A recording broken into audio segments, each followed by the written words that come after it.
인터뷰로 진행하겠습니다. 개혁신당의 이준석 대표 어서 오십시오. 네, 안녕하십니까. 팬들이 많으시네. 예, 그런 것 같습니다. 실감해요? 뭐 원래 원래 이게 누적된 그게 있기 때문에 원래? 예, 인지도는 최강이었고 네. 예, 이제 의정 활동하면서 네. 또 적극 지지층이 늘어난 게 보입니다. 예. 체감이 되는구나. 뭐 반농담이지만은 하여튼간 확확 크고 있습니다. 그래요? 예. 좋습니다. 우리 PD가 예. 스트롱그라는 노래를 들었잖아요. 네. 더 강해지시라고. 네. 감사합니다. 이 슈퍼챗이라 그래야 되나? 이런 거 막 주시는 분들도 있고. 예. 우리 댓글에 그동안 이준석 대표 한번 인터뷰 해달라고 예. 요청이 많았어요.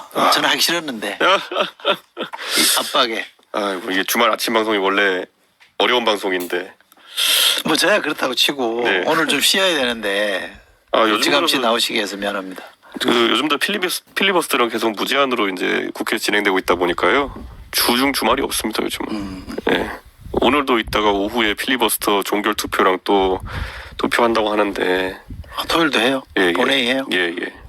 그래서 이게 좀 뭐라고 해야 될지 모르겠지만은 계속 연병장에 이제 완전 무장으로 소집되는 그런 느낌이라 가지고 예.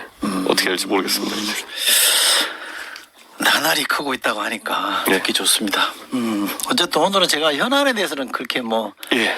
질문 안 드리고 왜냐하면 방송에서 현안들에 대해서 언급을 많이 하시니까 그렇죠. 네, 그냥 좀 무럭무럭 커가고 있는 뭐라 해야 되나 미래. 저 올해 나이 40입니다 이제. 그러니까 아주 그 한국의 정치의 특수한 상황 속에서 제가 미래라는 큰 포션을 담당하는 것처럼 항상 얘기가 되는데 사실은 지금 제 뒤에 오는 후배 정치인들도 사실 많아야 되는 거고 예, 그런 상황인데 좀 의외인 게 보면 막 그 국민의힘의 최근 전당대 이런 거 보면은 결과물로 이제 저랑 띠동갑이니까 52인분이 대표가 됐는데 띠동갑이에요? 예, 52인분이 됐는데 국민의힘이 젊어졌다. 네. 뭐 이런 소리 하는 것 자체가 대한민국 정치가 좀 일반적인 상황은 아닌 거거든요. 국힘 대표 당선됐을 때가 그럼 몇 살이에요? 36이죠. 이야.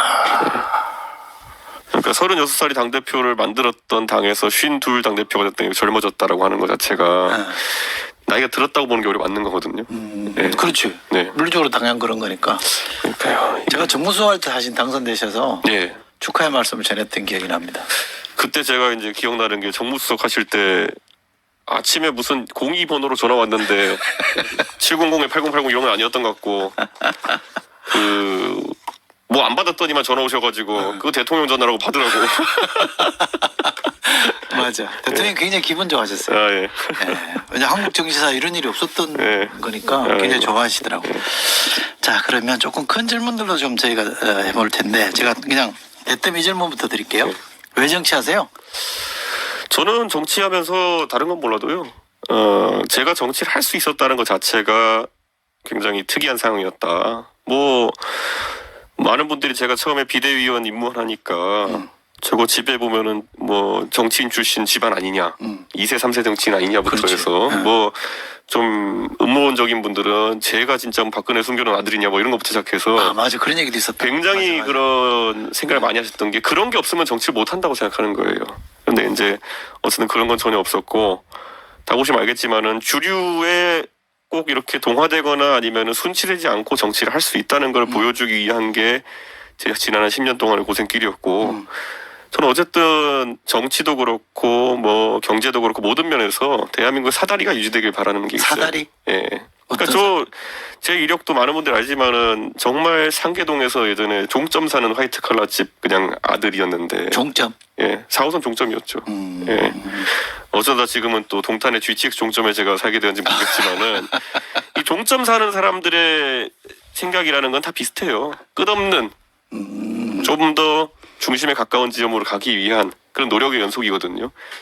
교육 면에서도 그렇고 경제 면에서도 그렇고 사회적 뭐 지위나 이런 것들도 그렇고요. 그런데 그게 가능한 게 되게 중요한 거거든요. 미국 같은 나라는 외견상으로는 굉장히 GDP 높고 이렇게 선진국이지만은 그 일부에게는 교육의 기회라든지 아니면 계급 상승의 기회라는 게 차단된 나라예요. 일부가 아니죠. 상당한 다수에게는 차단된 그렇죠. 나라죠. 네. 저는 적어도 대한민국에서는 누구나 그게 사다리가 유지되는 나라가 지속되길 바라는 거고 그래서 저는 정치하면서 그거를 항상 지향점으로 삼습니다. 기회가 살아있고 사다리가 살아있는 나라.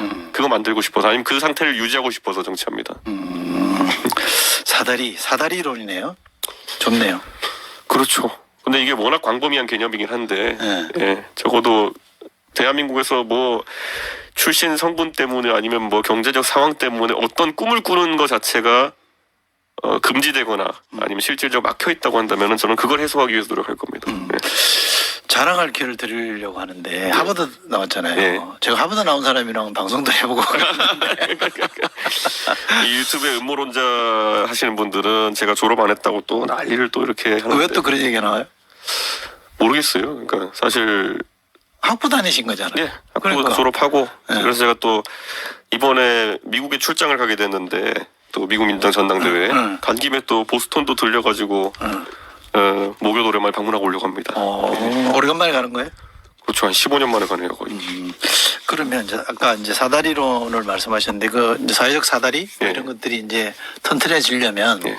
조금 이제 촘촘해지기도 하고 그럼 정책적으로 이제 해 준비될 것도 많이 있을 거 아니에요. 예, 예. 그러니까 본인이 국회의원으로서 뭐 준비하고 있는 법안 이런 것들은 하나 저희가- 소개해 주세요. 그래서 저희가 계속 얘기했던 게 교육 관련해 가지고는 저는 제가 이번에 교육위를 가고 싶어 했어요. 네, 그래가지고 근데 왜 과방위를 갔어요? 비교섭 단체니까 의장님이 지적해주는 대로. 과방위는 시끄러운데요. 저도 있어봤거든요. 예, 근데 어쨌든 과방위에서 또 이제 과가 이제 과학 기술인데 과는 거의 다뤄지지 않고 지금 방만 다뤄주고 있어서 그냥 저희끼리 농담은 방위라고 합니다. 그냥 방위 방송위원회밖에 하고 있지 않다 그러는데 어쨌든 그래도 과학 기술을 다룰 때는 좀 그런 것 좀 해보고 싶은 것도 있고 교육위를 갔다 오면 다루고 싶었던 게 저는 대한민국의 교육에 있어가지고 지금보다는 좀 교육 강도가 높아져야 된다는 생각을 하긴 해요. 강도? 예, 강도가. 공부를 더 시켜야 된다? 그렇죠. 지금 왜냐하면 우리나라의 경제 발전이라는 걸 보면요, 우리는 사실 생산성을 계속 높이는 방향으로 경제가 성장해온 나라예요. 그러니까 우리나라가 전 세계에서 제조업하는 국가 중에서 로봇 사용 비율도 제일 높고요. 제일 높죠. 예. 이런 것들이 의미하는 게 뭐냐면 정말 쥐어 짜가지고 지금 성장을 주도해 나가고 있는 거거든요. 그런데 그 안에는 사람의 능력치도 굉장히 크게 작동했던 거거든요. 네. 교육 하나로 버텨온 나라인 거는 뭐 부인할 수가 없어요. 그러니까 노동력의 품질도 평균적인 나라들보다 훨씬 좋고 로봇도 활용 많이 하고 거기다 에너지를 싸게 공급해가지고 전기요금 싸게 해가지고 막 이렇게 생산성 높이고. 그런데 이 생산성 높이는 그 방식으로 이제 일반적으로 다른 나라에 있는 노동자보다 수학자라고 과학자라고 이런 걸 넘어가지고 이제는 AI랑 승부를 봐야 되는 거거든요. 소프트웨어적인 면에서는 AI보다 뛰어나야 되는 거고 육체적인 면에서는 로봇보다 뛰어나야 되는 건데 가능해요? 이게 그러니까 가능한다 하더라도 최대한 사람이 그러니까 그 생산성을 로봇이나 AI에 비해서 떨어지는 생산성이 떨어지는 시점이 오는 걸 늦춰야죠. 그게 우리의 이제 필사적인 숙명적 과제죠. 그러니까 저는 결국 그렇게 하기 위해서는 대한민국에서 저는 고등학교 졸업한 학생들이라면은 어느 정도는 목표한 기초 기본 교육을 다 이수하지 않으면은 졸업하지 못하게 할 정도로 위험하다. 저는 이런 생각하는 거예요. 고등학교를? 예, 그렇죠. 지금은 우리나라는 의무 교육이라고 이제 하잖아요. 그러니까 교육을 받아야 하는 의무 정도. 이런 것도 과거에 보면은 산업혁명 이후에 결국 사람들이 훌륭한 노동자로 기능할 수 있도록 국가에서 기본적인 교육을 의무 교육으로 이제 설정한 건데 저는 이걸 넘어서 국가에서 책임 교육을 했으면 좋겠어요. 책임 교육. 예, 지금은 우리나라 사교육이 많이 이렇게 커진 이유가 뭐냐면은 결국에는 중학교, 고등학교 과정을 거치면서 순차적으로 예를 들어 수학이나 영어는 앞에 걸 알아야 다음 걸 배울 수 있는 건데 한 번 뒤처지면은 공교육에서 그냥 내팽개치고 갑니다. 그러다 보니까 사교육으로 그걸 할 수 있는 집 같은 경우에는 다시 끌어올리기 위해 사교육을 하는 경우도 있고 아니면 속진하기 위해 가지고 하는 경우도 있고 한 건데 저는 일정한 학력 평가를 계속 해야 된다 생각해요. 지금 제가 놀라운 게 2016년까지 저희가 전국 단위 성취도 평가를 보고 그래가지고 학교별로 아니면 지역별로 어떤 교육 상태인지를 보고 추가적인 정책을 마련할 수 있었는데 지금은 그게 없어요. 그래서 학교가 어떻게 어느 곳에서 위기를 겪고 있는지 같은 걸 측정할 수 없거든요. 그래서 저는 냉정하게 이런 것들은 측정하고 계속 공교육에 추가적인 자원을 투입하고 그래가지고 결국 사람이 도태되는 시점을 늦춰야 된다. 네, 이거는 제 굉장히 중요한 그러면 목표입니다. 그 지금 말씀하신 책임 교육이라는 거하고 우리 흔히 왜 우리 사회에서 많이 주장했던 전인 교육 예. 이거랑은 조금 충돌하나요? 충돌할 수도 있겠지만 뭐 전인교육을 배제할 필요는 없다라는 생각을 하는 거고요. 저는 사실 우리나라가 예전에 보면은 아까 설명한 대로 노동력으로 기능하기 위한 교육보다 과량을 하는 경쟁 자체가 있었기 때문에 전인 교육을 틀자는 얘기가 나왔던 거고요. 지금 아까 말했듯이 다른 나라에 비해 노동력이 우수한 것도 중요하지만은 AI나 로봇과의 경쟁에서 또는 그것을 잘 활용할 수 있는 능력을 갖추는 게 중요하다 보니까 전인 교육의 병행해서 또 더 그런 학과 교육도 강화해야 되는 부분도 있는 거죠, 이제.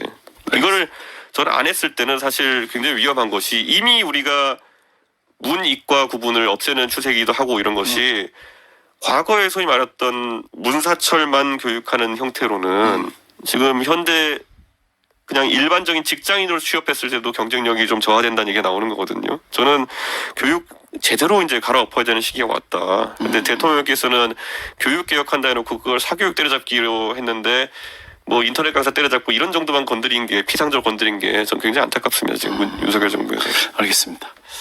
다른 것도 뭐 많이 질문을 드려야 돼서 과학기술 말씀하셨잖아요. 그러면 그 이 정부 출범할 때 네. 당대표셨고 네. 지분이 있었잖아요. 근데 그때 장관 시켜달라고 그러지 그랬어요? 장관은커녕. 네. 아니 장관 시키면 그분이 당대표 바꾸고 싶었으니까 자연스러웠을 거 아니에요?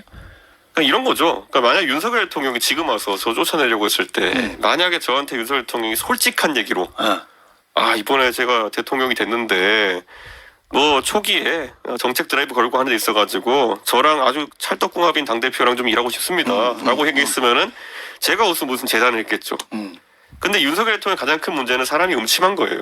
음침하다고? 예, 그러니까 앞에서는 맨날 웃고 악수하고 뭐 100년 만에 나올 당대표입니다 이러고 뒤에서는 공작하고 그러니까 제 입장에서는 야 이런 정치는 처음 겪어보는데 라는 생각이 들었던 거죠. 뒤집어 말하면 이런 거예요. 그런 장관이고 뭐 할 것도 없이요. 그 원래 대통령 당선되고 나면은 여당의 주요 관계자들이 특사를 막 합니다 이제. 그렇죠 예. 원래. 예, 그래서 보내주죠. 예. 그때 일본의 정진석 그 당시 의원이 갔고 뭐 그 다음에 뭐 유럽 쪽으로 EU 국가들로 김기현 대표가 그 당시 갔고 저는 아무 소리가 없어요. 대표니까 바빠서 그럴 거라고 생각했겠지. 아니 그래가지고 이제 제 비서실장하는 박성민 의원이 아 대표님 우리도 어디 가야 되는 거 아닙니까 그래가지고 글쎄요. 그런데 제가 갔을 때 뭐 갈만한 데는 뭐 다른 데는 중진위원들 간다고 했으니까 남아 있는 게 별로 없어요. 그래서 제가 저희는 그러면 서방 세계 지도자들이 우크라이나 많이 가니까 우크라이나 갔다 오죠. 그래가지고 박성민 의원이 알겠습니다. 그러면 저희 협의해서 우크라이나 갑시죠. 이렇게 해가지고 대통령을 만나가지고 우크라이나 간다고 했는데 또 그 앞에서는 아 대표님 좋은 선택하셨습니다. 잘 다녀오십시오 한 다음에는 뒤로는 TV조선에 찔러가지고 말렸는데 간다고 뗐었다. 아 그렇게 됐어요? 네, 그래가지고 그러니까 이런 식이니까 아니 우크라이나가 전쟁통인데 제가 뭐 그렇게 떼쓰면서까지 가겠습니까 그거를. 그러니까 매사 그런 식이니까 그 다음부터는 아 저 사람은 불가촉 해야 되겠구나. 애초에 그냥 뭔가 호의로 얘기해도 호의가 반복되니까 아, 진짜 사람을 계속 뒤통수 치는구나. 근데 이거를 지금 제가 봤을 때는 저만 겪은 게 아니라 이제 김기현 대표도 겪었고 한동훈 대표도 이제 겪은 거 아닙니까? 이게 양치기 소년도 아니고 양치기 대통령이 됐는 겁니다. 이제. 그러니까 그때 과학기술 그 과기부 장관 정도로 갔으면 본인 경력이나 그럴까 일할 수 있는 기회가 한번 주어지는 거니까 괜찮고 대통령한테도 저는 플러스가 됐을 것 같고 당도 그렇게 시끄럽지 않게 잘 정리가 됐을 것 같은데 진짜 아무 제한이 없었어요? 자료 제한 정도는 해야 되는 거 아니에요? 나중에 들들 볶은 다음에 이탈리아 대사 한번 가겠냐는 취지로 대통령이 측근히 한번 얘기한 적이 있죠. 들들 볶은 다음에 예. 이탈리아 대사? 예. 이탈리아는 왜요? 그러니까 저 이탈리아랑 아무 상관없습니다. 저는. 예. 근데 그러니까 제 생각에는 주요 국가 대사는 또 주기 싫고, 예. 그런데 이제 최대한 멀리 가서 한국도 들락하기 힘들고, 예. 그런 곳을 고르는데 또 G 뭐 A 이런 거에 들어가 있고, 그러니까 이탈리아를 고른 것 같은데. 아, 진짜 개탄스러운 거죠, 진짜. 그게 유배지 그게 어떻게 그게 예? 직업 외교관인 분들은 몰라도 아니면 은퇴하신 보통 뭐 정보기관에 계신 분 이런 분들이 가는 데가 그런 나라지. 그러니까 사람이라는 게 정치인이든 뭐 네. 대통령이든 호불호는 있을 수 있잖아요. 네. 근데 본인 대통령 되는 선거를 총괄했던 당대표였다고 하면 네. 싫고 좋고를 떠나서 거기에 대한 뭐 이유라 그럴까? 보상을 해야 되는 게 맞는데 그런 게 좀 아쉽네요. 저는 보상 이런 것도 아니고 그냥 당대표 계속 하면서 지금 얘기 나오는 것들 지금 전당대회 나오는 것들이 뭐 여의도 연구원을 개혁하겠다 뭐 이런 거 그때 그거 하겠다고 했더니만 또 혁신이 하면서 그런 거 하겠다 그랬더니만은 난리 나고 이준석이 당을 장악하고 공천을 장악하기 위해 가지고 혁신을 만들었다 이러는데 제 임기가 총선 1년 전에 끝났는데 무슨 공천을 장악하냐고요. 그러니까 전형적으로 그냥 되게 이런 걸 넘겨 짚어가지고 사람 들들 먹는데 뭐 재주가 있습니다. 선거 때는 사이가 좋았어요? 두 분이 잘 지냈어요? 제가 그때 그래서 후보는 티격했잖아요. 영남 다니면서 이렇게 그냥 네. 기분 내는 거 하고 예. 저는 호남 다니면서 어려운데 막 돌아다니고 했잖아요. 예. 그러니까 이게 참 신기합니다 진짜. 저는 요즘 저도 이제 국회에서 이제 보면 내각의 이제 장관이나 이런 분들하고 만나서 얘기하면은 국무회의 분위기는 어때요? 그러면은 뭐 다를 게 없습니다. 별로 달라진 게 없습니다. 예. 그럼 두 분이 만났을 때는 서로 이제 존대해요? 존대는 또 깍듯이 합니다. 해요? 예. 깍듯이에요? 예. 90도 인사도 하고 그래요. 아 그래요? 네. 90도? 뭐 찾아보시면 대통령이 예전에 저한테 90도 인사하고 저도 90도 인사하고 이런 거 되게 많고요. 네. 그리고 술자리만 가면 이제 뭐 그 XX, EXX만 하는 거죠. 이제. 제가 난 들고 갔을 때 서로 90도 인사했다고 사진했어요. 그때 머리 박았죠. 저도 이렇게다가. 예. 보수 우리 흔히 정치 생활 보수 중도 뭐 진보 이렇게 나누잖아요. 예. 보수예요? 중도예요? 저는 대한민국의 관점에서의 보수라는 거는 하기가 힘들다는 봅니다. 왜요? 이 보수라는 것이 그러니까 보수의 큰 이념 중에 하나가 이제 개인주의적인 성향, 자유에 대한 갈망 그런 것들, 권리를 명확하게 하고 이런 것들이 있는데 자유주의적 그런 어떤 행태와는 전혀 거리가 먼 게 대한민국에 뭐 이건 보수 진보 막론하고 벌어진 행태이기 때문에 저는 뭐 예를 들어 재정 건정성을 신경 쓰고 그다음에 뭐 법치를 강화하고 이런 차원에서의 보수라면은 해볼 만도 한데 지금의 윤석열 정부가 추구하는 보수라는 거 그게 다 무너졌거든요. 네. 예, 저는 그래서 굳이 지향점으로서의 보수를 얘기하는 게 지금 더 보수냐 진보냐 중도냐 그러면은 저는 윤석열 정부와는 호환성이 전혀 없습니다. 예. 그렇다고 그럼 그게 제가 중도가 되는 것이냐 그러면 또 그런 것 같지도 않고요. 그러니까 이게 참 굉장히 난감한 겁니다. 예. 윤석열 정부가 하는 일에는 보수적인 게 전혀 없어요. 예. 근데 가치로 보면 보수를 지향하는 건 맞죠. 그렇죠. 예. 그런데 뭐 저는 이런 게 또 있는 거예요. 대한민국의 민주당 하시는 분보다는 그러니까 미국적인 관점에서 보면은 제가 더 나가서 더 개혁적이거나 아니면은 또 뭐라 해야 될까요? 더 급진적인 경우도 있죠. 예. 그러니까 뭐 그럴 수 있죠. 이것도 그러니까 저는 안타깝게도 대한민국은 그냥 역사적인 사건들로 인해 가지고 팀이 갈려진 그런 특이한 상황이지. 예, 보수 진보의 이념으로 이걸 가를 수 있겠느냐. 저는 사실은 보수 진보 뭐 중도는 각자의 선택이라고 봐요. 네. 누가 뭐 옳고 그르고를 떠나서 각자가 선택할 수 있는 사안이니까. 근데 제대로 하느냐 못 하느냐 이 엉터리냐 아니냐는 좀 차이가 있는 것 같아요. 보수도 엉터리가 있고 진보도 엉터리가 있으니까 그런 점에서 보면 제대로 된 보수를 한번 해보고 싶다 이런 열망은 있겠어요.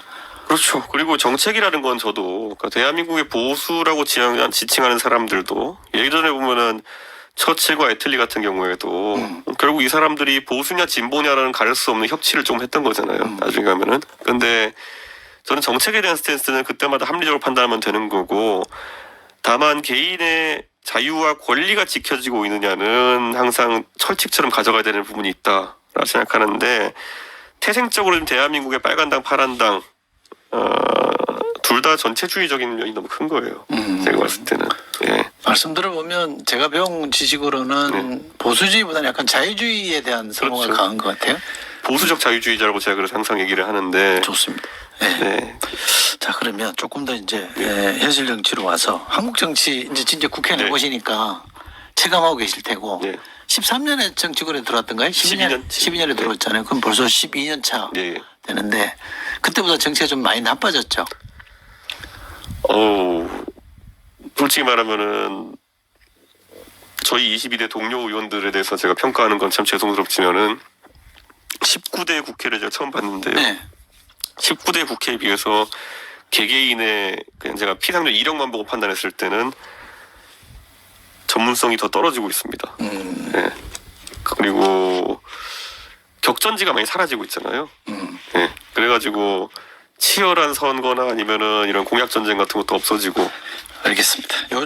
요 주제는 조금 더 다뤄볼 예. 텐데요. 우선 광고 듣고 와야 되는 거죠? 예, 듣고 오겠습니다. 한 주간 화제의 뉴스와 색다른 정치 토론, 여기에 깊이 있는 경제 분석까지 CBS 이철희의 주말 뉴스쇼가 여러분과 함께합니다. 예, 이준석 의원과의 인터뷰 이어가겠습니다. 준스톤 이렇게 댓글에 많이 올라오는데 예. 석 때문에 스톤 것 같은데. 예, 원래는 주석 석자입니다. 준스타인도 괜찮잖아. 준스타인? 아인슈타인이 그거잖아요. 이제 고착화돼가지고 네. 다른 걸로 바뀌진 않을 것 같습니다. 석기 준이. 한동훈 대표 그 카페에 미드훈이더만요. 예, 이름 그렇죠. 뒤에 거를 약간 그렇죠. 붙여서. 석이 이렇게 했을 법한데 갑자기 그 생각이 났네요. 그러네요. 네, 뭐 처음에 이름이 누가 지었는지 모르겠지만은 고착화돼가지고 이제는 팬카페 잘 되죠? 제가 안 들어가봐서 잘 모르지만은 예, 계속 뭐 보내주신 건 읽어보는데 제가 그걸 뭐 들어가 보거나 이러진 않습니다. 예. 여기 보니까 차기 대통령 이준석 이렇게 얘기하는 사람도 많네요. 아이고 감사합니다. 저희가 왜 우리끼리 얘기할 때는 할배라고도 합니다만 네. 김종인 예. 전 비대위원장 네. 당대표 하셨던 분 예. 다음 대선에 뭐 한동훈 이준석 이런 보수의 후보다 이렇게 얘기하던데 예. 2027년 대선에 출마합니까? 뭐 당연히 기회가 되면은 그런 기회를 만들어야지 뭘 된다고 그걸 기다리고 있어요. 그것도 너무 열성적으로 그것만 노리는 분들은 그렇지. 헛스윙이 크게 나오는 경우가 있습니다. 예, 제가 뭐 지칭하고 싶지는 않지만은 지금 이미 헛스윙 신나게 이거 보통 선풍기 돌린다 그러는데 네. 배트로 공을 쳐야지 이제 헛방만 해가지고 선풍기 되는 사람들이 있거든요. 그런 표현을 참 잘 쓰시대요. 예. 선풍기 돌린다. 실제 뭐. 많이 나오는 야구에서 많이 나온 표현입니다. 참교육 당한다. 뭐 그렇죠. 제가 그걸 찾아봤어요. 참교육 처음 들어보셨습니까? 네. 그것도 야구에서 나온 겁니다 원래. 그래요? 예. 참교육 당한다 그래서 이게 뭐지? 그렇게 찾아보니까 많이 쓰는 예, 말이더만요. 그렇죠. 예. 어쨌든 기회가 되면 한다. 좋습니다. 이렇게 기대하시는 분들 반가운 얘기를 들었겠는데 어쨌든 한국 정치가 이제 많이 안 좋아졌다라는 걸로 지금 말씀하시다가 끊었는데 예. 국회의원 자질도 전문성이 좀 많이 좀 떨어진 것 같다. 예. 이런 거잖아요. 그러면 이제 뭐 어차피 지도자시니까 왜 이렇게 한국 정치가 자꾸 나빠지는 걸까요? 우선 정치라는 직업 자체가 뭐 어제 사회 투명도가 강화되고 이러면서 예전에는 이 배지를 달면은 모든 것이 해결되는 상황이었다. 뒤집어 말하면은 경제적으로도 사실 많은 게 해결되고 명예도 권력도 다 따라오는 그런 자리였다면 지금은 솔직히 말하면 이번에 뭐 국회의원 월급이 얼마다 때문에 제가 공개해가지고 말이 많았지만은 요즘에 아주 뛰어난 전문직 인사들이라는 사람들한테는 그렇게 매력적이지 않은 직업이 돼버렸죠. 최소한 명예는 아닌 것 같아요. 명예는 아닌 것 같고 그 개인의 그런 개인사 같은 것이 다 공개되고 SNS 발달해가지고 항상 평가의 대상이 되고 뭐 이런 것 때문에 제안을 해도 기피하시는 분이 많죠. 네, 그러다 보니까 요즘 들어서 폭증한 게 예를 들어 국민의힘을 놓고 본다면은요 공천할 때 보통은 뭐 교수나 아니면은 공무원이나 이런 분들이 국민의힘의 주력 정치인들이었다면은 지금은 지방의원이나 지방정치하신 분들이 많이 올라오고 있습니다. 그러니까 이게 뭐 긍정적인 변화인지 아니면 부정적인 변화인지는 제가 판단하지 않겠지만은 많이 바뀌어요. 지금 국회의원 하려는 사람들의 그 표준적인 그런 사람이 많이 바뀌고 있는데 그게 운영 스타일에도 영향을 주는 거죠. 그러니까 이분들은 지방정치부터 해오신 분들이기 때문에 이런 선거에 있어서 내 지역에서의 기득권을 지키는 것은 되게 잘하십니다. 근데 반대로 이제 그러면은 논리적으로 뭐 변설을 한다든지 이런 것들은 좀 약한 부분이 있죠. 저희가 제가 청와대 수석할 때 네. 옆에서 이렇게 보는 인사할 때 보니까 네. 장관 자리에 나서 이제 사람들 괜찮은 사람들 추천받아서 이렇게 네. 얘기해 보면 거의 대부분이 거절한다는 거예요. 네. 안 합니다, 싫습니다. 뭐 집에 아이들이나 네. 부인이 반대합니다. 그래서 다 거절해서 이제 꼽았던 사람들이 다 동나고 없어서 네. 진짜 또 새로 시작해야 되는 경우들이 많이 있는데 그렇죠. 요즘은 주변에서 괜찮은 사람들이 국회의원 하겠다는 사람도 좀 드문 것 같긴 해요. 그렇죠. 네. 굉장히 드물고. 좋은 사람들이 들어가야 되는데. 그러니까 애초에 그냥 일반적인 사람이 꿈을 꾼다라는 거. 그래서 저랑 장경태 의원이랑 친한데 그래요? 네. 장경태 의원을 제가 높이 사는 이유는 장경태 의원은 진짜 백그라운드도 없고 아무것도 없는데 대선 때인가 자원봉사자로 들어갔다가 거의 평당원부터 시작해서 쭉쭉쭉 올라와서 이제 국회의원까지 재선하는 거거든요. 네. 근데 이게 쉽지 않습니다. 음. 그러니까 예를 들어 이런 거예요. 지금 일반적인 어떤 아주 패기 있고 능력 있는 젊은 사람이 내가 정치를 하겠다 해서 지역에 있는 지역위원회나 당협에 찾아가가지고 문을 두드리면요. 당협위원장이나 국회의원이나 이런 분들이 어떤 판단을 할까? 제가 내 자리를 위협할 만한 녀석이면은 배제하죠, 오히려. 예. 그러면 인문 경로가 사실상 차단이 되는 경우 많고요. 그래서 저 같은 경우는 특수하게 박근혜라는 큰 정치인 낙하산으로 보면 비대위원을 시킨 거기 때문에 제가 여기 버틴 거지. 저한테 만약에 어디 뭐 노원의 어디 당협에서 밟고 올라와가지고 가라. 저도 냉정하게 제가 다른 직업을 선택했겠죠. 근데 12년을 버텨냈잖아요. 그거야 하면서 뭐 그거 쉽지 그때 않죠.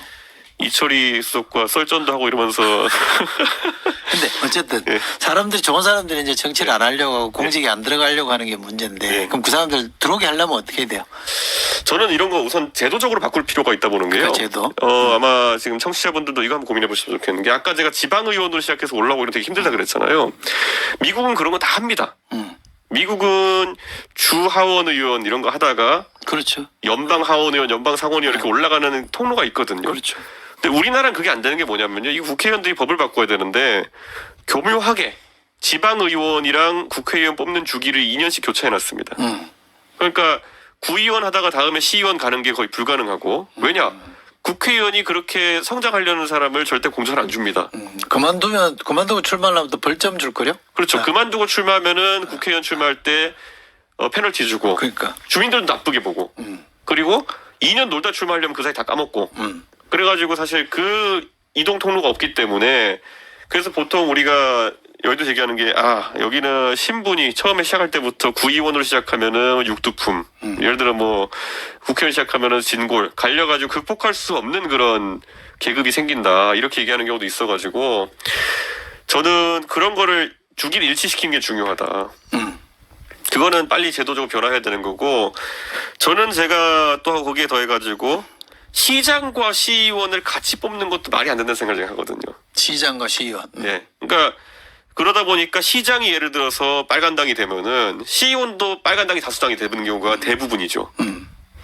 그러면은 견제의 의미가 아무것도 없는 거잖아요. 원래 시의회가 지방의회가 시장을 또 견제하고 이래야지 이게 의회의 의미가 있는 건데 지방자치는 굉장히 지금 설계를 다시 해야 되는 부분이 있다. 저는 그렇게 생각하고 그런 게 야심 있는 젊은 사람이나 정치 신인들의 진출 통로가 될 수 있도록 저희 바꿔놔야 된다 이런 생각합니다. 제도도 바꿔야 되고 어쨌든 이제 정치가 뭐 칭찬받기는 쉽지 않을지 몰라도 다른 나라도 되게 욕을 많이 먹는데 상대적으로 우리가 욕을 더 많이 먹긴 합니다만 예, 예. 그래도 저 일은 좀 해볼 만하다. 좀 자긍심이라 그럴까? 예. 이런 게 느껴져야지 많이들 들어올 거 아니에요, 그죠? 그렇죠. 예. 그렇게 하려면 좀 본회장 가면 좀 제가 제일 싫었던 게 예. 막 소리 지르면서 서로 야유하는 거 있잖아요. 예, 예, 예. 그거 보죠? 예, 많이 보죠. 그거 안 하죠? 저는 안 하죠. 뭐. 예. 그 잘하는 사람들이 있거든요. 저 딱 한 번 했습니다. 이번에 했어요? 최상병 특검 처리하는데 네. 뒤늦게 저희 완전 반대편에 안철수 의원님 앉아 계시거든요. 네. 저희는 안철수 의원님 안 오신 줄 알고 있는데 갑자기 안철수 의원님이 휙 걸어오시더니만은 모니터 켜고 띡 이거 누르시는 거 보고 안철수 화이팅! 이거 제가 소리친 적이 있습니다. 그 욕한 건 아니네. 이거 응원. 예. 응원. 예. 그게 화답하시던가요?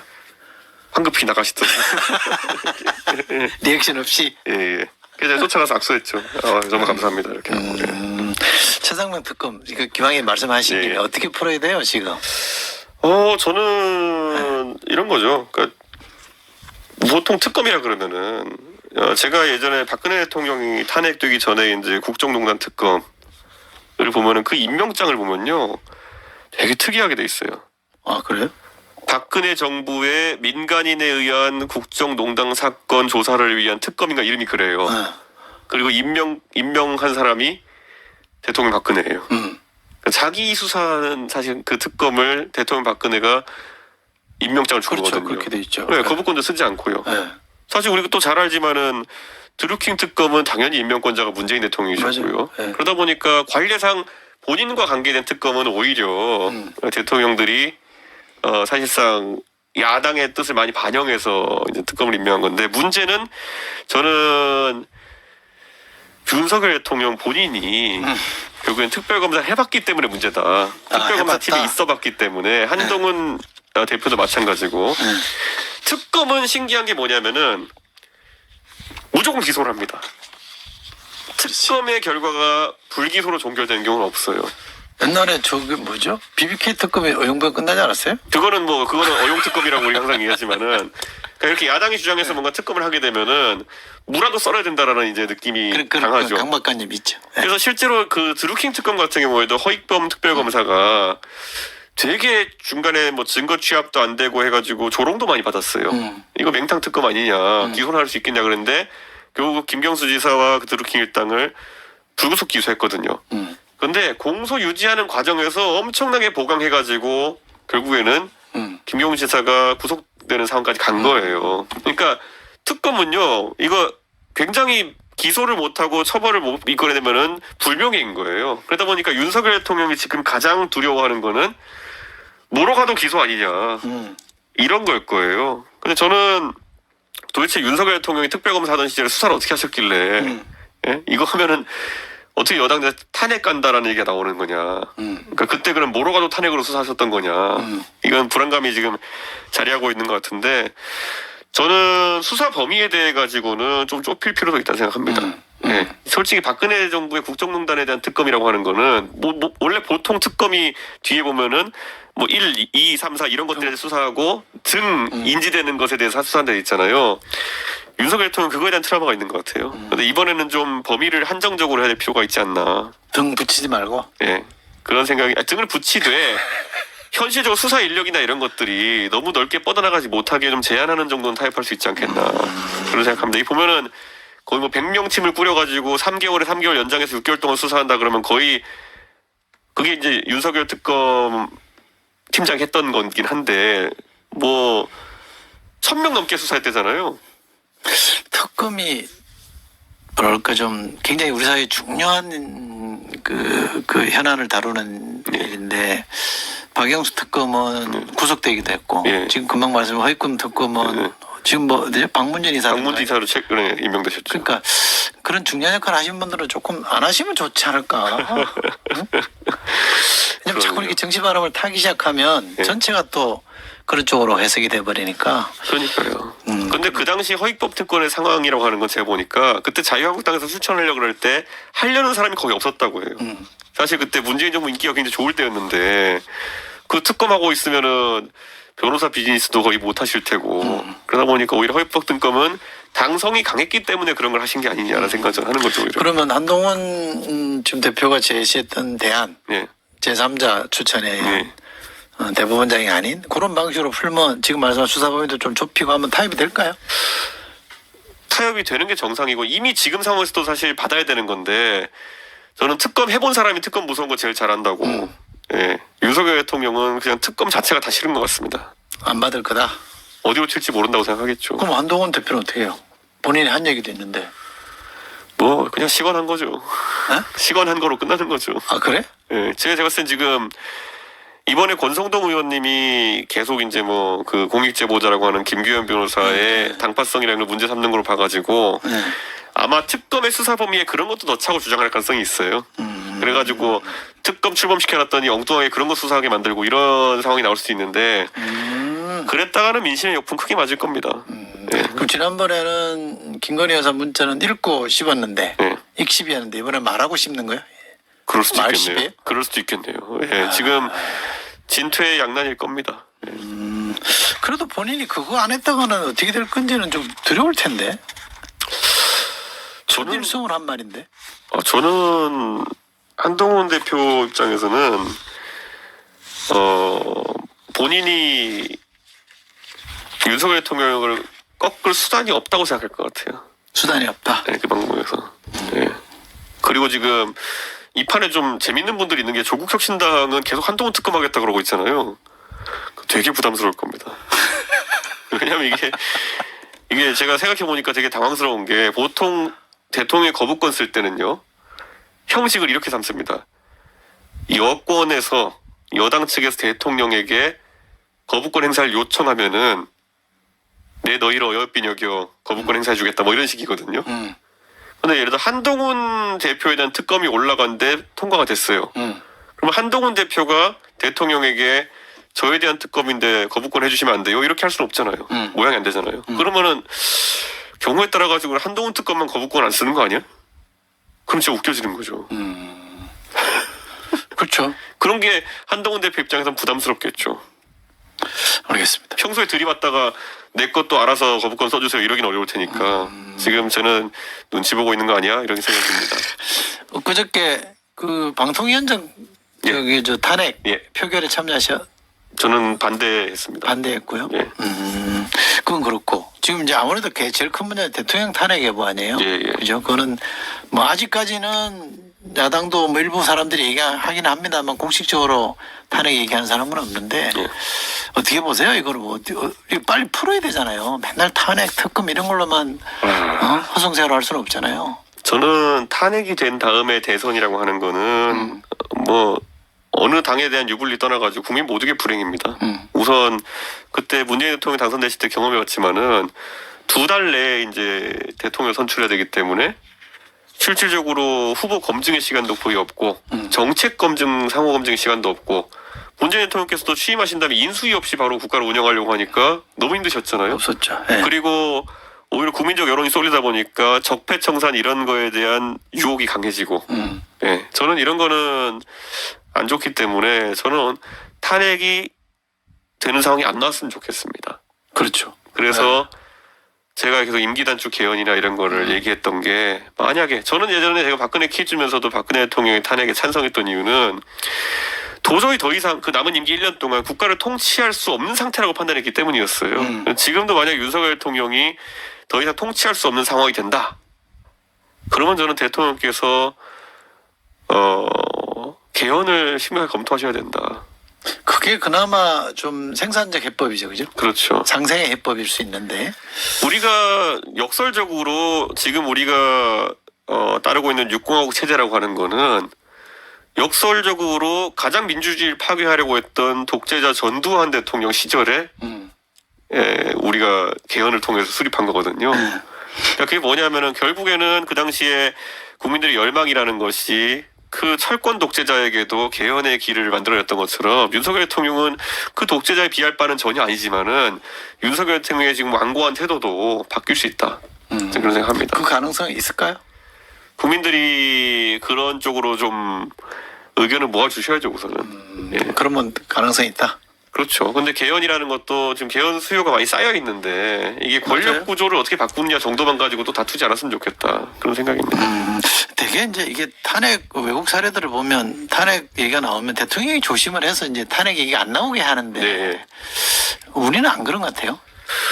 저는 대통령께서 또 잘못된 판단 안 했으면 좋겠는 게 예전에 박근혜 대통령께서 탄핵이 벌어질 때 참모들이 이거 헌법재판소장 뭐 박한철 소장부터 해서 이거 완전히 강골 보수 성향인 분들이 있으니까 가서 우리가 되짚기 한 판으로 이제 되치기 한 판으로 이걸 거꾸로 정부를 가져오는 상황이 될 수 있다. 이런 잘못된 정보를 이제 얘기한 분들도 있었다는 거 아니에요? 근데 윤석열 정부 하면 또 주변의 참모들이 얼마나 잘못된 판단을 하기로 또 정평이 나 있습니까? 엑스포 2입니다. 뭐 이런 거. 저는 제발 국가를 걸고 그런 거 운명 시험해보지 않았으면 좋겠다. 예. 알겠습니다. 아까 어떤 댓글 주신 분이 열렬 팬인가 본데 네.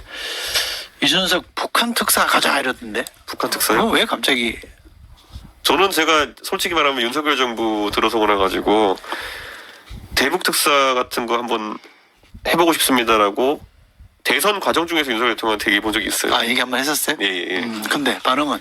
저는 왜냐면 김정은이라는 사람이 사실 이중적인 사람이라고 생각하거든요.